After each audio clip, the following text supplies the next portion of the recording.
Дансыз, ағасыз сен бұл әлемде ешкім емессің. Ащы болса да шындық. Барлығымыз мойындайықшы. Кез келген байып кеткен адамның артында либо оның ата-анасы, туысқандары, какой-то мере бір таныстар тұрады, связьдар тұрады. Оларға инвестировать етіп жібереді, көмектесіп жібереді. Даже қатты алысқа кетпей-ақ қояйық. Сенде диплом бар, жұмысқа кіргің келеді. Любой жерде почти. Сенен танысу. Танысыз сен даже базовый жұмыстарға кіре алмайсың. И бұны иерархия деп айтады. Сенде екі таңдау бар. Либо по правилам өмір сүресің, либо системаны өзгерту қажет болады. Бірақ та сен түсіну керексің. Адамның табиғаты ешқашан өзгермейді. Адам всегда ең оңай жолды іздейді. Значит, адам ауысқанмен система өзгермейді. Бұл әлемде өскің келсе, по правилам өмір сүру қажет. Бірақ менің ешқандай туысқаным олигарх емес. Қарапайым отбасыдан шыққан баламын. Бәлкім сенде де дәл осы ситуация. Біз таңдаған жоқпыз, қайда, кім болып туылатынымызды. Бірақ қалай дүниеден өтетімізді, қалай өмір сүретімізді өзіміз таңдай аламыз. Сол себепті мен бірінші жол таңдаймын. Қазіргі уақытта туысым емес, бірақ бауырындай көретін 40-қа жуық ағаларым бар. Маңызды жұмыстарда отырған. Проблема болса өмірде көмек қолын созуға әрдайым дайын. $6 миллионер досым бар. Мен қанша ақша сұрасам да маған көмектесуге дайын. Қаншама достарым бар. Еш қайсысы құр қол жүрген жоқ. 6 жыл кәсіпте жүріп түсінген нәрсем. Әлемдегі ең үлкен актив ақша емес, алтын да емес. Даже подписчик, внимание да емес. Самый главный актив бұл связь. Атам қазақ бекер айтпаған. 100 теңгең болғанша 100 досың болсын деп. Осы ситуацияны, осы өмірдің ашы шындығын түсінгеннен кейін 1800-ге жуық кәсіпкер адамның номерін жинап тастаппын. Енді сіздерге ой келген шығар. Мақтанып жатсың ба қанат жеген? Я, мақтанып жатырмын.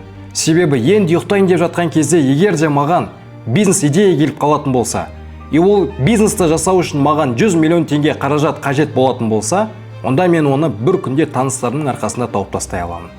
Шетелге шыққым келсе, турдың бағасын ең арзан бағаға, ең жақсы условиямен алып бере алатын тур бизнеста істейтін таныстарым бар. Үй салғым келсе, даже үйдің ремонтын жасағым келсе, үйге мебель керек болса да ол жақтан бір күнде істеп бере алатын. Жолда кетіп бара жатқан кезде көлігім бұзылып қалса, бір проблема болып қалса, айдаладан да көмектесіп жіберетін таныстарым бар. И осы айтылып жатқан заттардан саған ой келген шығар. Қанат, барлығы сенің ақшаң үшін ғана жүр. Сенде ақша біткен кезде барлығы кетеді. Олардың барлығы уақытша деген. Бірақ та ортадағы ең аз ақша табатын, ең білімі аз адамдардың бірі ол мен. Себебі, егер де сен өзіңнің ортаңдағы ең бай, ең ақылды адам болсаң, онда сен өспейсің. И сол себепті мен өзімнің ортамды әрқашан үлкейтіп отырамын. Өзімнің табысыма байланысты, өзімнің біліміме байланысты. Бірақ оғанға дейінгі араласқан адамдардың еш қайсысымен мен связьді құртпаймын. Себебі менің қолымнан келетін жалғыз дүние менде ақша болмаса да, бұл алтын көпір болу. Допустим, сен кәсіпкерсің и саған инвестор керек. Менде таныс бар. Сенің жасап жатқан проектіңе жұмысқа адамдар керек. Менде адамдар бар. Қандай жұмыс болсын? Ол отдел продаж болсын, ол стройка болсын, басқасы болсын, любой жақтан менде связь бар. И осының арқасында мен өзімнің күнімді көріп жүрмін. Өзімнің нәпақамды тауып жүрмін. Неге мен өзімнің кругымдағы адамдарға ғана инвестор боламын? Даже өзімнің қаражатым жетпей жатса, мен басқа жақтан тауып достарыма көмектесемін. Неге өзімнің кругымдағы адамдарға ғана? Неге өзімнің кругымдағы адамдармен ғана бірге көңіл көтеремін? Неге тағы да сырттан адамдар қоспасқа деген ой келді? Неге сіздерге де пайдамды тигізбеске? Неге сырттан тағы адамдарды қосып, тағы ортамызды үлкейтпеске деген ой келген болатын. Менде қазіргі уақытта қаншама тұлға адамдардың, қаншама танымал адамдардың номерлары бар. И барлығымен менде жақсы қарым-қатынас. Қазіргі уақытта видеоның басында айтқандай, менде 1800-ге жуық кәсіпкердің номері жиналып қалыпты. Осылай ой келді. Егер де менде 1800 емес, 18.000 тұлғаның номері болатын болса, менде қазіргі ситуация, менің қазіргі өмірім мүлдем басқаша болатын еді. Мен таныстарыма 10 есе көбірек ақша тарта алатын едім, 10 есе көбірек мен олардың проблемаларын шеше алатын едім. Және өзімнің, және сіздердің. И дәл осы идеямен менде Қанат саммит деген орта ашылған болатын. Ол жақта мен сіздерге ақыл айтпаймын, білім үйретпеймін. Мен тек қана адамдарды бір-бірімен байланыстырамын және номер жинаймын. Мен тренинг өткізбеймін, мен саммит жасаймын. Мен өзім перфекционист адам емеспін. Мен қандай ситуация болмасын, қалай бар солай көрсеткім келеді. Мен идеализировать еткенді ұнатпайтын адамдардың бірімін. И сол себепті мына контентті біз қазір қалай түсіріп отырмыз. Біз сізге Қанат саммит ортасының негізгі мақсаты қандай, қалай бар солай түсіндіріп бергім келіп отыр. Біздің ортамызға кімдер тіркеліп жатыр вообще, қалай болып жатыр, процесс қалай болып жатыр, и алдағы уақытта қалай болады. Қазіргі уақытта біздің ортамызға кәсіпкер болғысы келетін адамдар да тіркеледі, кәсіпкер адамдар да тіркеледі, инвестор іздеп жатқандар да тіркеліп жатыр, және де инвесторлар да тіркеліп жатыр. Біздің негізгі ценность бұл бауыр болу. Ұлтқа, руға, жүзге, жынысқа, даже кожаға бөліну емес, бірігу. Бізде туысқандық қарым-қатынас болмаса да, біз бір-бірімізге қол күшімізді бере алу. Біздің ортамызға кіргеннен кейін бізде отбор болады. Сен либо миллионнан азырақ табасың, либо больше табасың. Екеуіне арналған группа екі түрлі. Бірақ общий группа бар. Сол общий группада біз бір-бірімізбен чатта сөйлесе аламыз. Яғни, ол жақта бізде алдағы уақытта спикерлер келеді, әр адам өзінің бизнесін түсіндірсе болады, инвесторлар қажет болса, сол жаққа презентациясын жіберсе болады, сол жерде өздеріне таныстықты общий ала алады. Яғни, сен миллионға дейін тапсаң да, сен миллионнан больше табатын адамдармен араласуға мүмкіндік ала аласың. Және де, егер де саған реклама қажет болса, если менің инстаграмда көрген болсаңыздар, мен кәсіпкерлерге реклама жасаймын. И мен сіздерге де реклама жасап беруге дайынмын. Бастысы, сенен маған сенім. Және де басқа адамдарға да сену, ортадағы көрпені өзіңе тарту емес. Оларға курс сатып беру емес, консультацияңды сатып беру емес, товарды сатып беру емес, от душе көмектесу, бір-бірімізге поддержка беру. Мен қазір өзімнің бауырларыммен қайтып араласамын. Сіздер де солай араласқандарыңызды қалаймын. Егер сіздер солай аралассаңыздар, қазіргі группаға кірген адамдар уже сөйтіп араласады.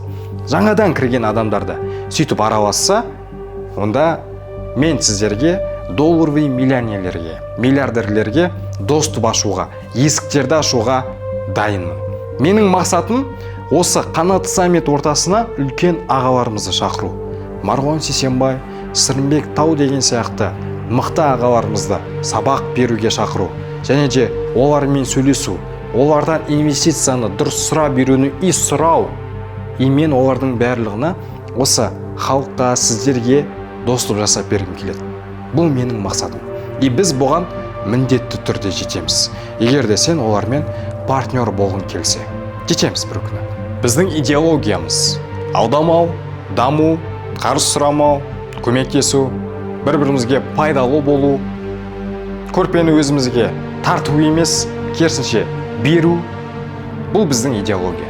Егер де сен осындай адамдардың қатарына кіргің келсе, онда сені Қанат саммит ортасында құшағымызды жая күтеміз. Тағы да қайталап айтамын. Ортаға кіргеннен кейін сіздерге бизнесі по факту бар адамдар ғана сабақ береді. Инфобизнесмендер емес. Кімде бизнес бар, солар ғана сабақ береді. Және де ортаға кіргеннен кейін бізде саммиттар болып отырады. Яғни кәсіпкерлер мен инвесторлардың басын қосып отыратын кездесулер. Енді ортаға кіру бағасы жайлы айтып жіберсек, осындай үлкен ценность бергеннен кейін сіздер бағасы қымбат болады деп ойлап тұрған шығарсыздар. Бағасы сондай болу қажет еді, бірақ та мен барлық адамға доступный болсын деп бағасын бар жоғы 10 мың теңге деп қойдым. Қазіргі уақытта 10 мың теңгеге еш нәрсе сатып ала алмайсың. Даже нормальный киім сатып ала алмайсың. Бірақ мына жақтан сен қаншама мүмкіндік ала аласың, және де қаншама үлкен ценность ала аласың. Бұл подписка форматында емес. Сен одноразово бір рет төлем жасайсың, өмір бақи Қанат саммит ортасының мүшесі болып саналасың. Және де айтуды ұмытып кетіппін. Тіркелген адамдар арасында бізде ай сайын инвестициялар ойнатылып отыратын болады. 100 мың теңге, 500 мың теңге, 1,5 миллион теңге.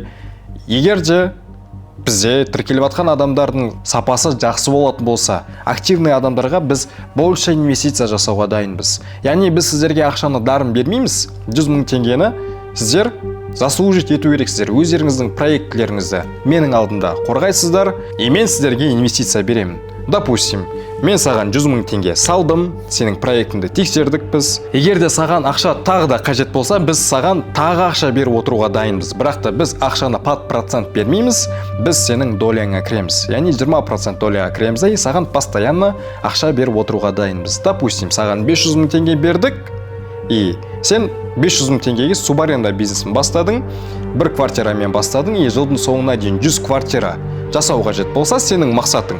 Мен саған 100 квартираның ақшасын постепенно беріп отыруға дайынмын. Каждый раз квартира алған кезде 500 000 теңгеден беріп отырамын, бірақ та дальше келесі айды создырту, ол өз қалтаңнан әрине. Маған сол каждый квартирадан түскен пайдадан 20% беріп отырсаң жеткілікті. Яғни бұл жақта таза халяльный инвестиция, мен сіздерге процентке ақша бермеймін, ақша бұл жақта біз шашпаймыз, біз таза адамдарға инвестировать етеміз. Менің ойымша бұлар ешқандай комьюнитида көмектеспейді. Өзінің бауырларына, өздерінің оқушыларына, өзінің ортасындағы адамдарға. Ал мен көмектесуге дайынмын, и біз уже көмектесіп жатырмыз. Егер де сіздер осындай үлкен ценность алғыларыңыз келсе, описанияда сіздерге төлемді қай жаққа жасау керектігі көрсетілген. Каспи Pay көрініп тұр, төлем жасайсыздар, редпен төлесеңіздер болады, былай төлесеңіздер болады. Егер де сіздерде Каспи менде жоқ, мен басқа қаладанмын, басқа банктен төлем жасаймын десеңіздер, оның астында WhatsApp номер көрсетілген.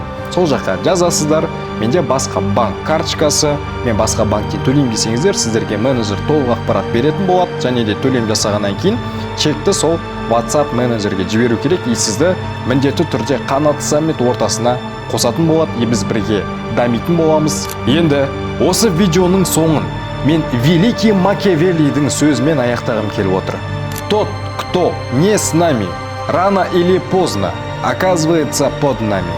Біз ешкіммен конкурент болғымыз келмейді, біз партнер болғымыз келеді. Егер де сен бізбен партнер болсаң, біздің ортаға кірсең, біз саған біздің қолымыздан не келеді, барлығын беруге дайынбыз. Ал егер де біздің ортаға кірмесең, скорее всего, сен біздің конкурент боласың. Таңдау өзіңде.